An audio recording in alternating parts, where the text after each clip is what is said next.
Today, we will be covering 4 key points. Who is saving sight? Who is eligible to approach families about donation? What does the donation process look like?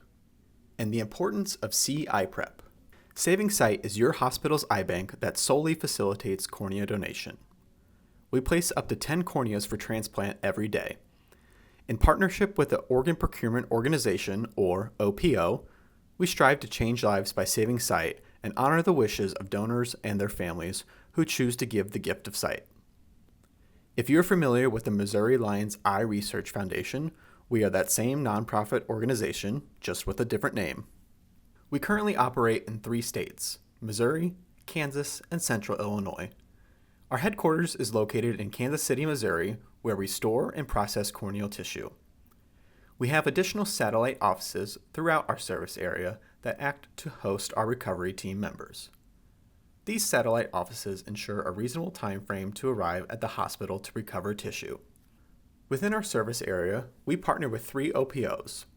They are Midwest Transplant Network, or MTN, in Kansas and Western Missouri, Mid-America Transplant, or MAT, in Eastern Missouri and Southern Illinois, and Gift of Hope in Central Illinois. Within your hospital, Saving Sight facilitates cornea donation, and the OPO facilitates organ and tissue donation. When a patient passes at the hospital, it starts the clock on the donation process. For tissue and eye donation, the time frame from death to recovery is 24 hours. The hospital kicks off the donation process by reporting the death to the OPO. The OPO maintains an active list of criteria for eye donation eligibility.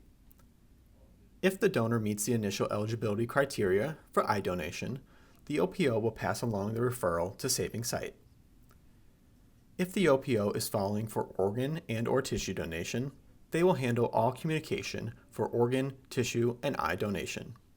If, however, the donor does not meet the eligibility criteria for organ and tissue donation, the OPO will turn communication over to Saving Sight to explore the opportunity for eye donation. Our donor services team will perform an additional screening with the RN to determine donor eligibility. During this screening, please have the patient's chart ready to review with our coordinator. During the screening, we will ask questions to help determine whether the patient is eligible for cornea donation. In addition to chart review, you can expect us to ask for next of kin contact information, if the individual has an advance directive, questions about family dynamics, whether the family has chosen a funeral home, and clarify if there is a medical examiner involved. We will walk you through the steps for CIPREP and verify the location of the donor when placing the hold. If, during our screening, we determine that the patient is not eligible, we will release our hold. If we determine that they are eligible, we will begin the process of reaching out to the family to either notify them of their loved one's status as a registered donor or offer them the opportunity to donate. Obtaining consent will result in the dispatch of one of our technicians from the closest office to the hospital to recover corneas. Once the recovery process is complete, we will release all holds with the hospital and notify the funeral home that they can pick up the donor. During the donation process, it is important that the hospital maintains the hold on the donor to prevent premature release to the funeral home.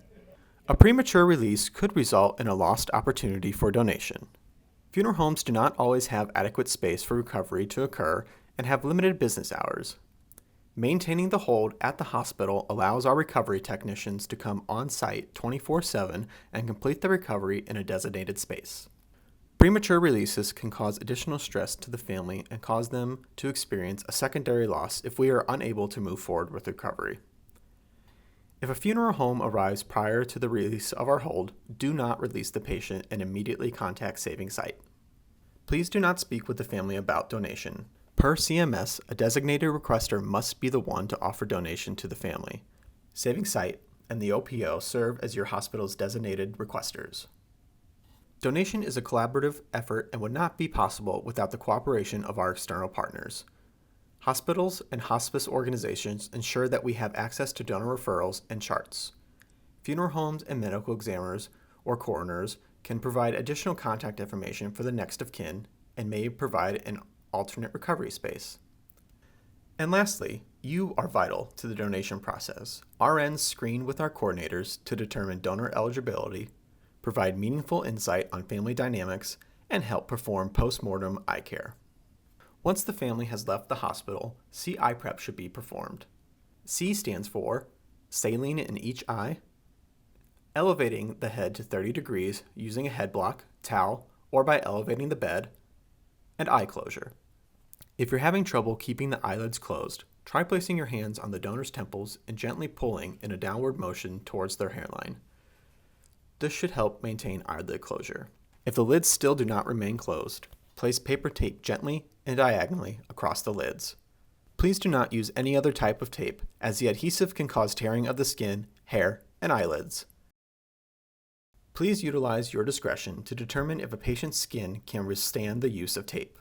To view a demonstration of C-eye prep application, refer to the education video found in the QR code of your Saving Sight badges.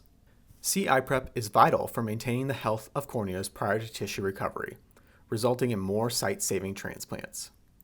It also helps maintain a donor's facial appearance, should the family choose an open casket funeral. After death, our eyes stop producing tears, so applying saline ensures that the corneas do not dry out and slough. Eyes that are left open are also vulnerable to drying out and collecting infiltrates on the cornea, which can prevent the tissue from being transplanted. Elevating the head prevents blood from pooling in the eye sockets, which can make cornea recovery difficult. Lack of head elevation results in bruising and swelling of the head, neck, and face, which results in difficulties during the restoration process.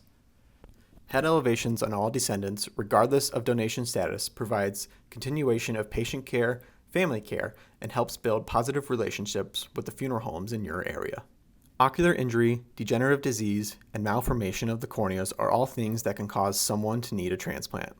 Our team of processors prepare grafts, pictured below, to help prepare the corneal tissue for transplant. These grafts are prepared for procedures that can focus on the repair or replacement of any one of the layers of the cornea.